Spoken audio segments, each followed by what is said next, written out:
Hello everyone, আসসালামু আলাইকুম। আজকে আমি লেয়ার মুরগি রান্না করার জন্য প্রথমে পেঁয়াজ কুচি, আদা রসুন বাটা, হলুদের গুঁড়া, মরিচের গুঁড়া, ধনিয়া জিরার গুঁড়া, লবণ দিয়ে অল্প পরিমাণ তেল দিয়ে আমি চিকেনটা মেখে নিচ্ছি। আজকে লেয়ার মুরগি রান্না হবে।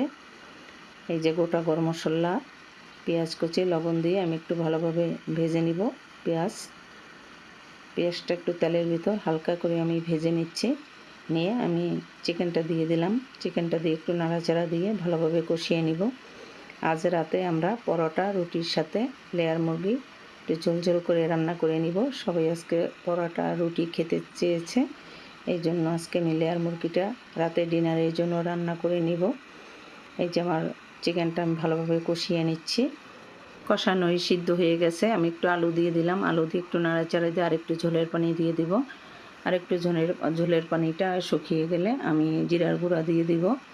এই যে ফুটে উঠছে, একটু ঝোলের পানিটা শুকিয়ে গেছে, আমি জিরার গুঁড়া দিয়ে দিলাম। হয়ে গেল আজকে আমার রাতে ডিনারের জন্য লেয়ার মুরগি রান্না। আপনারা ভালো থাকেন, সুস্থ থাকেন। আল্লাহ হাফেজ।